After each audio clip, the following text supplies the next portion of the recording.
महाराज जी, मनुष्य की आयु निर्धारण में उसके कर्म कितने सहायक होते हैं? तो कर्मों के अनुसार तो पहला हो चुका है। अब अगर कोई महत अपराध बन जाए तो उसकी भी हानि हो जाएगी। साधु अवज्ञा तुरंत भवानी, कर कल्याण अखिल ज्ञानी। जैसे आयु है 80 वर्ष, अब इसके बाद उसने ऐसे महत अपराध कर दिए जो उसके सुकृत नष्ट हो गए।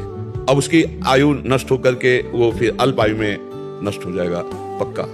अकाल मृत्यु जिसे कहते हैं, वो अकाल मृत्यु को, उसका अगर कर्म बिगड़ गया तो अब उसकी अकाल मृत्यु है। और वो नाम जप करता है, भगवान का चरणामृत पीता है, संतों की सेवा में उपस्थित होता है और तीर्थों पर श्रद्धा करता है, तो अकाल मृत्यु नष्ट हो जाएगी। वो अकाल मृत्यु नहीं मरेगा, उसकी आयु बढ़ जाएगी। संपूर्ण आयु, शुद्ध आयु 80 वर्ष मान लो उसकी आयु, और उसने घोर पापाचरण किए तो जल्दी मर जाएगा, और उसकी जल्दी अकाल मृत्यु है। लेकिन उसने अच्छे आचरण किए तो अकाल मृत्यु को काट देगा, आगे बढ़ जाएगा।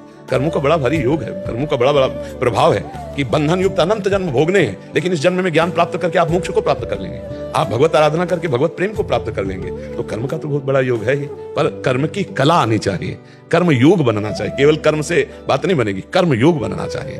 जो निष्काम भाव से भगवत प्रीत्यर्थ कर्म किया जाता है, उसमें सामर्थ्य होती है शुभ अशुभ का नाश करके भगवत प्राप्ति कराने की। तो हमें लगता है अच्छे कर्म किए जाएं और भगवत अर्पित कर्म किए जाएं। अगर ज्ञान मार्ग का पथिक है तो दृष्टा भाव साक्षी भाव से रहे, अपने को कर्ता भोक्ता भाव ना देखे, तो सारे कर्म जो है अकर्म हो जाते हैं और वो भगवत प्राप्त महापुरुष हो जाता है।